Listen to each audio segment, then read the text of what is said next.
ನನ್ನ ಎಡಭಾಗದಲ್ಲಿ ವಿಕಾಸಶೀಲ್ ಇನ್ಸಾನ್ ಪಾರ್ಟಿಯ ರಾಜ್ಯಾಧ್ಯಕ್ಷರು ಮತ್ತೆ ವಿಕಾಸಶೀಲ್ ಇನ್ಸಾನ್ ಪಾರ್ಟಿಯ ರಾಷ್ಟ್ರೀಯ ಉಪಾಧ್ಯಕ್ಷರಾಗಿದ್ದಾರೆ. ಅದೇ ರೀತಿ ಇನ್ನೋರ್ವರು ಅರುಣ್ ಭಾಯ್ ಅವರು ರಾಜ್ಯ ವಿಕಾಸಶೀಲ್ ಇನ್ಸಾನ್ ಪಾರ್ಟಿಯ ಸಂಚಾಲಕರು. ಅದೇ ರೀತಿ ನನ್ನ ಬಲಭಾಗದಲ್ಲಿ ಅಚಿಂತ್ ಅವರು ಕರ್ನಾಟಕ ವಿಕಾಸಶೀಲ್ ಇನ್ಸಾನ್ ಪಾರ್ಟಿಯ ಸಹ ಸಂಚಾಲಕರಾಗಿ ಕೆಲಸ ಮಾಡ್ತಾ ಇದ್ದಾರೆ. ನನ್ನ ಹೆಸರು ಪ್ರಶಾಂತ್, ರಾಜ್ಯ ಪ್ರಧಾನ ಕಾರ್ಯದರ್ಶಿಗಳು ವಿಕಾಸಶೀಲ್ ಇನ್ಸಾನ್ ಪಾರ್ಟಿ. ಆತ್ಮೀಯ ಮಿತ್ರರೇ,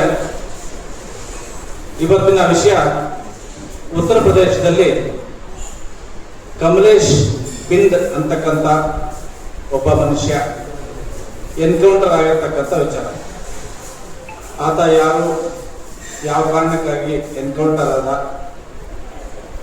ಅದಕ್ಕೆ ಮೂಲ ಕಾರಣ ಏನು, ಅದಕ್ಕೆ ಸಂಬಂಧಪಟ್ಟಂತೆ ಇತರ ವಿಚಾರಗಳನ್ನ ತಮ್ಮೊಂದಿಗೆ ಹಂಚಿಕೊಳ್ಳೋದ್ರ ಜೊತೆಯಲ್ಲಿ ಈ ಎನ್ಕೌಂಟರ್ ಅನ್ನ ನಾವು ಖಂಡಿಸೋದಕ್ಕೋಸ್ಕರ ನಾವು ಇವತ್ತು ಈ ಪತ್ರಿಕಾಗೋಷ್ಠಿ ಕರೆದಿದ್ದೀವಿ. ಮೊದಲನೇದಾಗಿ ಕಮಲೇಶ್ ಬಿಂದ್ ಅಂತಕ್ಕಂಥವನು ನಿಶಾ ಸಮುದಾಯಕ್ಕೆ ಸೇರಿದಂತಹ ಒಬ್ಬ ಮನುಷ್ಯ. ಆತನ ಅಣ್ಣ ಗ್ರಾಮ ಪಂಚಾಯತ್ ಸದಸ್ಯ. ಕಮಲೇಶ್ ಬಿಂದ್ ಅಂತಕ್ಕಂಥವರು ಆ ಪಂಚಾಯತ್ ಸದಸ್ಯನ ಸಹೋದರ. ಆತ ವಿಕಾಸಶೀಲ್ ಇನ್ಸಾನ್ ಪಾರ್ಟಿಗೆ ಸೇರ್ಪಡೆಯಾಗಿ ಆ ಪಕ್ಷದ ಕಾರ್ಯಕರ್ತನಾಗಿ ಕೆಲಸ ಮಾಡ್ತಾ ಇರ್ತಕ್ಕಂಥದ್ದು ಮೂಲ ಉದ್ದೇಶದಲ್ಲಿ ನಾವು ಗಮನಿಸಬಹುದು. ಈ ವಿಚಾರಕ್ಕೆ ಸಂಬಂಧಪಟ್ಟಂತೆ ಹೇಳೋದಾದ್ರೆ ಇನ್ನೊಂದು ವಿಚಾರ, ಇಲ್ಲಿ ವಿನೀತ್ ರಾಯ್ ಅಂತಕ್ಕಂಥವನು ಒಬ್ಬ ಮನುಷ್ಯ ಕಟ್ಟರ್ ಗ್ಯಾಂಗ್ ಅಂತ ಒಂದು ರೌಡಿ ಗ್ಯಾಂಗ್ ನಿಂದ ಹತ್ಯೆ ಆಗಿರ್ತದೆ. ಆ ಹತ್ಯೆಗೆ ಸಂಬಂಧಪಟ್ಟಂತೆ ಅಲ್ಲಿನ ಸ್ಥಳೀಯ ಪೊಲೀಸರು ವಿಚಾರಣೆ ಮಾಡಿದಾಗ ಈ ಕಮಲೇಶ್ ಬಿಂದ್ ಅಂತಕ್ಕಂಥವನು ಅನುಮಾನಾಸ್ಪದವಾಗಿ ಅವ್ರ ಕಣ್ಣಿಗೆ ಕಾಣಿಸ್ತಾನೆ. ಆ ರೀತಿ ಪೊಲೀಸರ ತನಿಖೆಯಲ್ಲಿ ಅವರಿಗೆ ಗಮನಕ್ಕೆ ಬಂದಂತ ವಿಚಾರಗಳನ್ನ ಪರಿಶೀಲನೆ ಮಾಡತಕ್ಕಂಥ ಅಧಿಕಾರ ಖಂಡಿತವಾಗಿಯೂ ಅವರಿಗೆ ಇದೆ. ಅವರು ಆ ರೀತಿ ಅನುಮಾನ ಬಂದಾಗ ಆ ವ್ಯಕ್ತಿಯನ್ನ, ಏನು ಕಮಲೇಶ್ ಬಿಂದ್ ಅಂತ ನಾನು ಹೇಳ್ತಾ ಇದ್ದೀನಿ, ಆ ವ್ಯಕ್ತಿನ ದಸ್ತಗಿರಿ ಮಾಡೋದಕ್ಕಾಗ್ಲಿ, ವಿಚಾರಣೆ ಮಾಡೋದಕ್ಕಾಗ್ಲಿ, ಆತನ ವಿರುದ್ಧ ಯಾವ ಕೃತ್ಯದಲ್ಲಿ ಆತ ಭಾಗಿಯಾಗಿದ್ದಾನೋ ಆ ಕೃತ್ಯಕ್ಕೆ ಸಂಬಂಧಪಟ್ಟಂತೆ ಪ್ರಕರಣವನ್ನು ದಾಖಲಿಸೋದಾಗ್ಲಿ, ಅವನ ವಿರುದ್ಧ ಎಲ್ಲ ತನಿಖೆಗಳನ್ನ ಮಾಡೋದಕ್ಕೆ ಅಲ್ಲಿಯ ಸ್ಥಳೀಯ ಪೊಲೀಸರಿಗೆ ಸಂಪೂರ್ಣವಾದ ಅಧಿಕಾರ ಇದೆ. ಇಲ್ಲಿ ಏನಾಗಿದೆ ಅಂತಂದ್ರೆ, ಆತ ಆ ಕೃತ್ಯದಲ್ಲಿ ಭಾಗಿಯಾಗಿದ್ದಾನೆ ಅನ್ನೋದು ಒಂದು ಕಾರಣ ಆದರೆ, ಆತನ ದಸ್ತಗಿರಿ ಮಾಡಿದ ಮೇಲೆ ಆತನನ್ನ ವಿಚಾರಣೆ ಮಾಡಲಿಕ್ಕೆ ಅವಕಾಶ ಇದ್ರೂ ಕೂಡ ತಾವು ಕೆಲವೇ ಒಂದೆರಡು ದಿನಗಳಲ್ಲಿ ಆತನ ಎನ್ಕೌಂಟರ್ನ ಮಾಡ್ತೀವಿ. ಆ ಎನ್ಕೌಂಟರ್ ಮಾಡೋದಕ್ಕೆ ಎಷ್ಟು ಮಟ್ಟಿಗೆ ನಿಮಗೆ ಸಕಾರಣ ಇತ್ತು, ಯಾವ ಕಾರಣಕ್ಕಾಗಿ ನೀವು ಆ ಹತ್ಯೆಗೆ ಸಂಬಂಧಪಟ್ಟಂತೆ ವಿಚಾರಣೆ ಮಾಡೋ ಬದಲಾಗಿ ಎನ್ಕೌಂಟರ್ ಮಾಡುವಂತ ಒಂದು ನಿರ್ಧಾರ, ಅದರ ಅವಶ್ಯಕತೆ ಅಲ್ಲಿಯ ಸ್ಥಳೀಯ ಪೊಲೀಸರಿಗೆ ಏನಿತ್ತು ಅಂತಕ್ಕಂಥದ್ದು ಇದುವರೆಗೆ ಸ್ಪಷ್ಟೀಕರಣ ನಮಗೆ ಗೊತ್ತಾಗಿಲ್ಲ. ಈ ಒಂದು ವಿಚಾರವಾಗಿ ಹೇಳೋದಾದ್ರೆ, ಇವತ್ತು ಪ್ರಜಾಪ್ರಭುತ್ವದ ಕಗ್ಗೊಲೆ ಆಗಿದೆ ಉತ್ತರ ಪ್ರದೇಶದಲ್ಲಿ. ಆ ಒಂದು ಕಮಲೇಶ್ ಬಿಂದ್ ಅನ್ನೋರ್ನ ನೋಡ್ಲಿಕ್ಕೆ ನಮ್ಮ ರಾಷ್ಟ್ರೀಯ ನಾಯಕರು ಅವ್ರ ಮನೆ ಹೋಗ್ಬೇಕಾದ್ರೆ ನಿನ್ನೆ ಅವ್ರನ್ನ ರಸ್ತೆ ಮಧ್ಯದಲ್ಲೇ ಅರೆಸ್ಟ್ ಮಾಡಿದ್ದಾರೆ ಪೊಲೀಸರು. SP ಬಂದು ದಸ್ತಗಿರಿ ಮಾಡಿದ್ದಾರೆ. ದಸ್ತಗಿರಿ ಮಾಡಿ ಅವ್ರನ್ನ ಆ ಊರಿಂದ ಹೊರಗಡೆ ಕರ್ಕೊಂಡು ಹೋಗಿ ರಿಲೀಸ್ ಮಾಡಿದ್ದಾರೆ. ಯಾಕೆ? ನ್ಯಾಯ ಇದ್ರೆ, ಎನ್ಕೌಂಟರ್ ಮಾಡಿರೋದು ನೀವು ಕರೆಕ್ಟೇ ಇದ್ರೆ, ನೀವ್ ಯಾಕೆ ಈ ರೀತಿ ನಮ್ಮ ನಾಯಕರ ಅವರು ಫ್ಯಾಮಿಲಿ ನೋಡೋಕ್ಕಾಗ್ಲಿ, ಅವ್ರ ಬಾಡಿ ನೋಡೋಕ್ಕಾಗ್ಲಿ ಬಿಟ್ಟಿಲ್ಲ? ಮೋದಿ ಅವರೇ, ಆದಿತ್ಯನಾಥ್ ಅವರೇ, ಇವತ್ತು ನಾವು ನಿಮ್ಗೆ ನೇರ ಒಂದು ಕ್ವಶನ್ ಕೇಳ್ತಾ ಇದ್ದೀವಿ. ಮುಂದಿನ ದಿನಗಳಲ್ಲಿ ನಾವು ಈ ದೇಶದಲ್ಲಿ ಏನು ನಿಶಾ, ಕೋಲಿ, ಕಬ್ಬಲಿಗ ಏನು 39 ಸಿನಾಪ್ಸಿಸ್ ಅಲ್ಲಿ ನಾವು ಕರಿತೀವಿ, ಮುಂದಿನ ದಿನಗಳಲ್ಲಿ ನಾವು 23 ಕೋಟಿ ವೋಟರ್ಸ್ ಇದೀವಿ ಈ ರಾಜ್ಯದಲ್ಲಿ, ಈ ದೇಶದಲ್ಲಿ ನಾವು 23 ಕೋಟಿ ವೋಟರ್ಸ್ ಇದೀವಿ. ನಿಮಗೆಲ್ಲ ನಾವು ಬುದ್ಧಿ ಕಲಿಸೋ ಕಾಲ ಬಂದಿದೆ. ನೀವೇನ್ ಅನ್ಕೊಂಡಿದ್ದೀರಾ? ಅವ್ರನ್ನ ನೀವು ಅರೆಸ್ಟ್ ಮಾಡಿದ್ರಿ, ಅರೆಸ್ಟ್ ಮಾಡಾದ್ಮೇಲೆ ವಿಚಾರಣೆ ಮಾಡಿ ಕೋರ್ಟ್ ಕಳಿಸಿ, ಕೋರ್ಟ್ ಅಲ್ಲಿ ಅವ್ರು ತಪ್ಪಿಸ್ರ ಅಂತ ಹೇಳಿದಾಗ ನೇಣಗ ನಾವು ಹೋಗ್ತೀವಿ. ನಿಮ್ಗೆ ಯಾಕೆ ಎನ್ಕೌಂಟರ್ ಮಾಡೋಂತ ಶೋಕಿ ಬಂದಿದೆ ಅಲ್ಲಿ ಉತ್ತರ ಪ್ರದೇಶದಲ್ಲಿ? ಯಾರೇ ಸಿಕ್ಕಿ ಎನ್ಕೌಂಟರ್ ಮಾಡೋದು ಅಂತ ಶೋಕಿ ನಿಮ್ಗೆ ಯಾಕೆ? ಎಷ್ಟು ಜನ ಬಿಜೆಪಿಯಲ್ಲಿ ಇರುವಂತ ರೌಡಿಗಳು ನೀವು ಎನ್ಕೌಂಟರ್ ಮಾಡಿದ್ದೀರಿ? ಯಾವುದೇ ಒಬ್ಬ ಸಾಮಾನ್ಯ ಪ್ರಜೆ ಬಿಜೆಪಿ ವಿರುದ್ಧ ಏನಾದ್ರೂ ಮಾತಾಡಿದ್ರೆ ಅವನ್ನ ಯಾವುದೋ ಒಂದು ರೌಡಿ ಪಟ್ಟ ಕಟ್ಟಿ ಎನ್ಕೌಂಟರ್ ಮಾಡೋದು.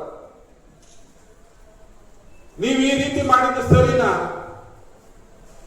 ಇವತ್ತು ನೀವು ಉತ್ತರ ಪ್ರದೇಶದಲ್ಲಿ ನಮ್ಮ ರಾಷ್ಟ್ರೀಯ ನಾಯಕರಾದ ಮುಖೇಶ್ ಸೈನಿ ಅವ್ರನ್ನ ತಡೆದಿರ್ಬೋದು, ಆದ್ರೆ ಈ ದೇಶದಲ್ಲಿ 23 ಕೋಟಿ ಜನ ಇದೀವಿ. ನಾವೆಲ್ಲರೂ ಒಬ್ಬೊಬ್ರು ಮುಖೇಶ್ ಸೈನಿ ಆದ್ರೆ ನೀವು ನಮ್ಮನ್ನ ತಡೆಯಕ್ಕಾಗಲ್ಲ. ಏನ್ ಅನ್ಕೊಂಡಿದ್ದೀರಿ ನೀವು?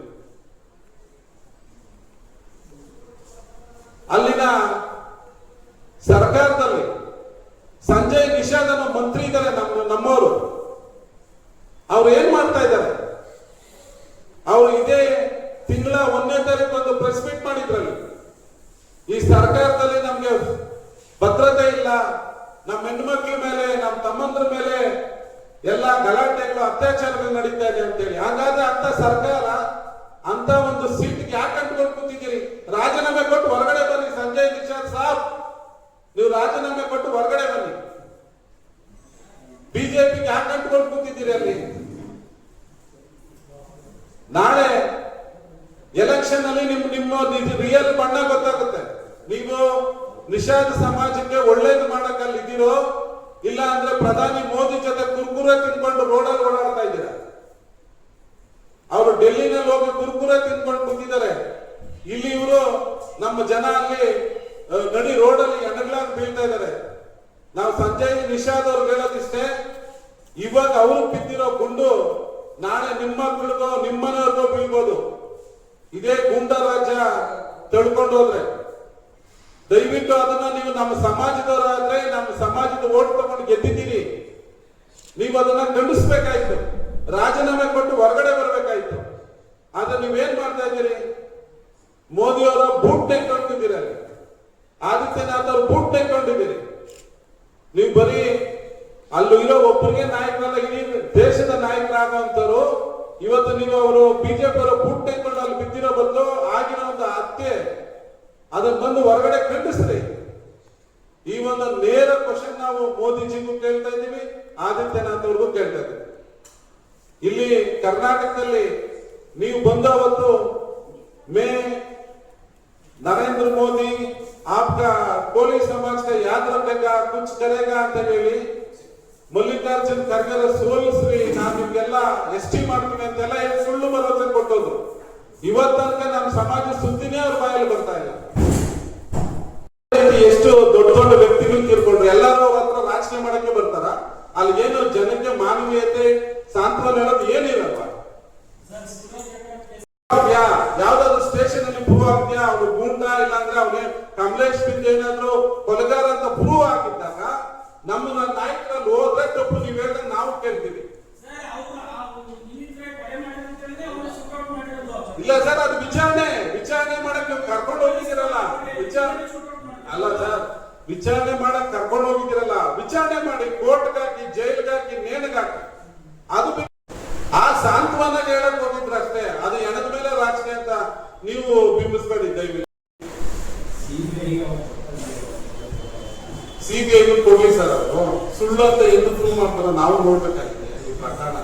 ಯಾಕಂದ್ರೆ ಹಂಗಾದ್ರೆ ಸರ್ಕಾರದ ಏನು ಸಿಬಿಐ, ಸಿಐಡಿ, ಸಿಒಡಿ ಈ ತರ ಯಾವ್ದಿದೆ ಅದ್ರ ಮೇಲೆಲ್ಲ ತಮ್ಗೆ ನಂಬಿಕೆ ಇದೆ, ಬಿಜೆಪಿ ಅವರು ಅದ್ರಲ್ಲಿ ಏನು ಕೈವಾಡ ಮಾಡಲ್ಲ ಅಂತ? ಸರ್, ಎಲ್ಲದಕ್ಕೂ ಒಂದು ಕೊನೆ ಇದೆ ಸರ್. ಇದೇ ರೀತಿ ಎಲ್ಲದಕ್ಕೂ ಮೋಸ ಮಾಡ್ಕೊಡೋದು ಒಂದ್ ದಿವಸ ಪಾಪದ ಕೊಡೋದು ತುಂಬುತ್ತೆ. ಬಿಜೆಪಿ ಆಗ್ಲಿ, ಯಾವುದೇ ಪಕ್ಷ ಆಗ್ಲಿ, ಅವತ್ತವ್ರು ಅದನ್ನ ಅನುಭವಿಸಲೇಬೇಕಾಗುತ್ತೆ. ಈ ರೀತಿ ಮಾಡಿರ್ತಾರಲ್ಲ ಕಣ್ಣು ಮುಚ್ಚಿರೋದು ನಾವು ನಮ್ಮ ಕಣ್ಣು ಮುಂದೆ ನೋಡಿದ್ವಿ. ಏನೇನಾಯ್ತು ಈಗ ಇಲ್ಲಿ ನಮ್ಮ ಗಣಿ ದಗಿಲು ಅಂತ ಹೇಳ್ಕೊಂಡು ಇಲ್ಲಿ ಏನೇನೋ ಪ್ರಕರಣಗಳು CBI CID ಎಲ್ಲ ಅವ್ರ ಕೈಯಲ್ಲಿತ್ತು. ಲಾಸ್ಟ್ ಏನಾಯ್ತು? ನಿಮ್ಮಂತವ್ರು ಯಾರೊಬ್ರು ಅಂತ ಪ್ರಕರಣಗಳನ್ನ ಹೊರಗಡೆ ತಂದ್ರಿ, ಎಲ್ಲ ಜೈಲಿಗೆ ಹೋಗಿ. ಬಿಜೆಪಿ ಅವ್ರದ್ದೆಲ್ಲ ಇದೇ ಕಥೆನೆ. ಪ್ರಚಾರವನ್ನ ಮತ್ತು ವ್ಯಾಪ್ತಿಯನ್ನ ಪಡಿತಾ ಇದೆ. ಇದನ್ನ ತಡೆಯಲಿಕ್ಕಾಗದೆ, ಇದನ್ನ ಸಹಿಸಿಕೊಳ್ಳಿಕ್ಕಾಗದೆ ಇಂಥ ಒಂದು ಮೀನುಗಾರ ಸಮಾಜ ಉತ್ತರ ಪ್ರದೇಶದಲ್ಲಿ ನೆಲೆ ಊರಿದ್ರೆ ಈ ವಿಕಾಸಶೀಲ್ ಪಾರ್ಟಿ ಹೆಚ್ಚಿನ ಸಂಖ್ಯೆಯಲ್ಲಿ ನಾಳೆ ದಿವಸ ಸ್ಥಾನಮಾನವನ್ನು ಪಡಿತದೆ ಅನ್ನೋ ಕಾರಣಕ್ಕೆ ಈ ನಮ್ಮ ಸಮಾಜದ ಮನಸ್ಥೈರ್ಯವನ್ನ ಕಸಿಲಿಕ್ಕೆ ಈ ರೀತಿಯ ಒಂದು ಎನ್ಕೌಂಟರ್ ಮೂಲಕ ನಮ್ಮ ಮನಸ್ಥೈರ್ಯವನ್ನು ಕಸಿಯೋ ಪ್ರಯತ್ನ ಮಾಡಿದ್ದಾರೆ ಅಂತ ನಾನಾದ್ರೂ ಹೇಳಲಿಕ್ಕೆ ಬಯಸ್ತೀನಿ. ನಮಸ್ಕಾರ.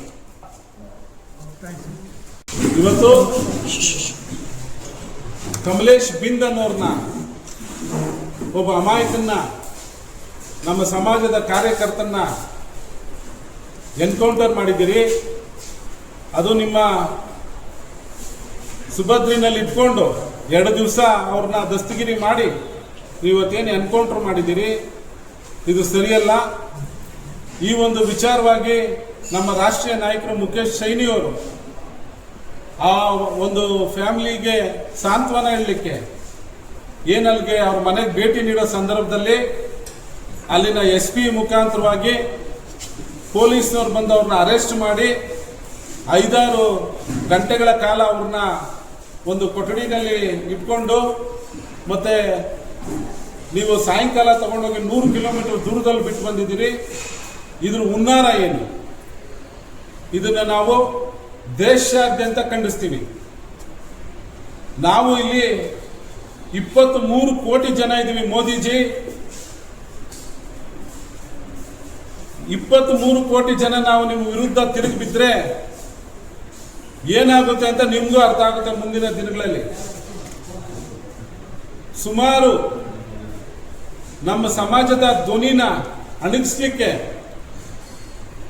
ನೀವು ಸುಮಾರು ಕಾರ್ಯತಂತ್ರಗಳನ್ನ ನೀವು ರೂಪಿಸಿ ಅದರಲ್ಲಿ ಯಶಸ್ಸಾಗಿದ್ದೀರಿ ಅನ್ಕೊಂಡಿದ್ದೀರಿ. ಇದೆಲ್ಲ ನಿಮಗೆ ಒಂದೊಂದೇ ಪಾಠ. ಈಗ ನಾವು ಬಿಹಾರಲ್ಲಿ 4 ಸೀಟ್ ಗೆದ್ದೀವಿ VIP ಇಂದ. 4 ಜನನ ನೀವು ಪರ್ಚೇಸ್ ಮಾಡಿದ್ರಿ. ಎಲ್ಲ ರಾಜ್ಯದಲ್ಲೂ ಯಾವುದೇ ಒಂದು ಸರ್ಕಾರ ನೀವು ಹಿಡಿಬೇಕು ಅಂತ ಹೇಳಿದ್ರೆ ಯಾರನ್ನೇ ಆಗಲಿ ನೀವು ಪರ್ಚೇಸ್ ಮಾಡ್ತೀರಿ. ಮತ್ತೆ ನಿಮ್ಮ ವಿರುದ್ಧ ಯಾರಾದ್ರೂ ಮಾತಾಡಿದ್ರೆ ಎನ್ಕೌಂಟರ್ ಮಾಡ್ತೀರಿ. ಇದನ್ನ ದೇಶಾದ್ಯಂತ ನಾವು ಖಂಡಿಸ್ತಾ ಇದ್ದೀವಿ. ಮುಂದಿನ ದಿನಮಾನಗಳಲ್ಲಿ ನೀವು ಈ ಒಂದು ವಿಚಾರವಾಗಿ ಕ್ಷಮೆ ಕೇಳಬೇಕು. ನಮ್ಮ ಮುಖೇಶ್ ಸೈನಿ ಅವರು, ನಮ್ಮ ರಾಷ್ಟ್ರೀಯ ಅಧ್ಯಕ್ಷರು, ನೀವು ಅರೆಸ್ಟ್ ಮಾಡಿದ್ದಕ್ಕೆ ಕ್ಷಮೆ ಕೇಳಬೇಕು. ಈ ಒಂದು ವಿಚಾರವನ್ನ ಉನ್ನತ ಮಟ್ಟದ ತನಿಖೆಗೆ ನೀವು ಒಪ್ಪಿಸಬೇಕು. ಮತ್ತು ಈ ರಾಜ್ಯದಲ್ಲಿ ಯಾವ ಒಂದು UP ರಾಜ್ಯದಲ್ಲಿ ಮುಂದಿನ ಡಿಸೆಂಬರ್ ಅಲ್ಲಿ ಎಲೆಕ್ಷನ್ ಬರ್ತಾ ಇದೆ, ಅಲ್ಲಿ ನೀವೇನೀಗ ಮಹಾನಾಯಕ ಅಂತೇಳಿ ಸಂಜಯ್ ನಿಷಾದ್ನ ನೀವು ಇಟ್ಕೊಂಡು ಮುಂದೆ ಹೋಗ್ತಾ ಇದ್ದೀರಿ. ನಿಮ್ಗೆಲ್ಲ ತಕ್ಕ ಉತ್ತರ ನಮ್ಮ ಸಮಾಜ ನಿಮಗೆ ಕೊಡುತ್ತೆ VIP ಪಾರ್ಟಿ ಮುಖಾಂತರ. ಸಂಜಯ್ ನಿಷಾದ್ ಜಿ, ನೀವಲ್ಲಿ ಆ ಮಂತ್ರಿಗಿರಿಗೆ ಏನ್ ಅಂಟ್ಕೊಂಡಿದ್ದೀರಿ? ನೀವು ಹೊರಗಡೆ ಬನ್ನಿ. ಇವತ್ತು ಸಮಾಜದ ಅಮಾಯಕರ ಮರಣ ಹೋಮ ನಡೀತಾ ಇದೆ. ನೀವು ಹೊರಗಡೆ ಬಂದಿದ್ದನ್ನೆಲ್ಲ ಖಂಡಿಸ್ಬೇಕು. ಇಲ್ಲ ಅಂದ್ರೆ ಸಂಜಯ್ ನಿಷಾದ್ ಜಿನು ನೆಕ್ಸ್ಟ್ ಸೋಲ್ತಾರೆ. ಅಲ್ಲಿ ನಾವು BJPನ ಸೋಲಿಸಿ ಮನೆಗೆ ಕಳಿಸ್ತೀವಿ. ನಮ್ಮ ತಾಕತ್ತು ಬರೀ ಉತ್ತರ ಪ್ರದೇಶ್, ಬಿಹಾರ್, ಮಧ್ಯಪ್ರದೇಶ್, ಮಹಾರಾಷ್ಟ್ರ, ಕರ್ನಾಟಕ, ತಮಿಳುನಾಡು, ತೆಲಂಗಾಣ, ಆಂಧ್ರ ಪ್ರದೇಶ್, ಕೇರಳ, ಎಲ್ಲೆಲ್ಲಿ ನೀರಿದೆಯೋ ಅಲ್ಲೆಲ್ಲ ನಾವು ಬೆಸ್ತ ಸಮುದಾಯ ಇದ್ದೀವಿ. ಅವ್ರಿಗೆಲ್ಲರಿಗೂ ನಮ್ಮ ಮುಖೇಶ್ ಸೈನಿ ಅವರು ರಾಜಕೀಯವಾಗಿ, ಶೈಕ್ಷಣಿಕವಾಗಿ, ಸಾಮಾಜಿಕವಾಗಿ ಅವ್ರಿಗೆ ಅಧಿಕಾರ ಸಿಗ್ಲಿ. ಅಧಿಕಾರ ಸಿಕ್ಕಾಗ ಆರ್ಥಿಕವಾಗಿ ಎಲ್ಲ ಅವ್ರು ಮುಂದೆ ಬರ್ತಾರೆ, ನಮ್ಮ ಸಮಾಜ ಒಳ್ಳೇದಾಗ್ಲಿ ಅಂತೇಳಿ ಈ VIP ಪಾರ್ಟಿನ ನಾವು ಸ್ಥಾಪನೆ ಮಾಡಿದ್ದೀವಿ. ಆದ್ರೆ ಇವತ್ತು ಅವ್ರನ್ನೇ ನೀವು ಅರೆಸ್ಟ್ ಮಾಡಿದ್ದೀರ. ಮುಂದಿನ ದಿನಗಳಲ್ಲಿ ಈ ರೀತಿ ತಪ್ಪೇನಾದ್ರೂ ಆದ್ರೆ ಈ VIP ಪಕ್ಷದಿಂದ ಇಡೀ ದೇಶಾದ್ಯಂತ ಜಂತರ್ ಮಂತರಲ್ಲೂ ಬಂದು ದೆಹಲಿನಲ್ಲಿ ನಾವು ಹೋರಾಟ ಮಾಡಬೇಕಾಗ್ತದೆ. ಈ ದೇಶಾದ್ಯಂತ ನಾವೆಲ್ಲ ಎದ್ದು ನಿಂತ್ರೆ ಈ ಸರ್ಕಾರ ಬೀಳೋದ್ರಲ್ಲ ಅನುಮಾನ ಇಲ್ಲ. ಹಾಗಾಗಿ ದಯವಿಟ್ಟು ನೀವು ಈ ಒಂದು ವಿಚಾರವಾಗಿ ಕ್ಷಮೆ ಕೇಳಬೇಕು, ಉನ್ನತ ತನಿಖೆಗೆ ಆದೇಶ ಮಾಡಬೇಕು ಅಂತೇಳಿ ನಮ್ಮ ಆಗ್ರಹಿಸ್ತಾ ಇದ್ದೀವಿ.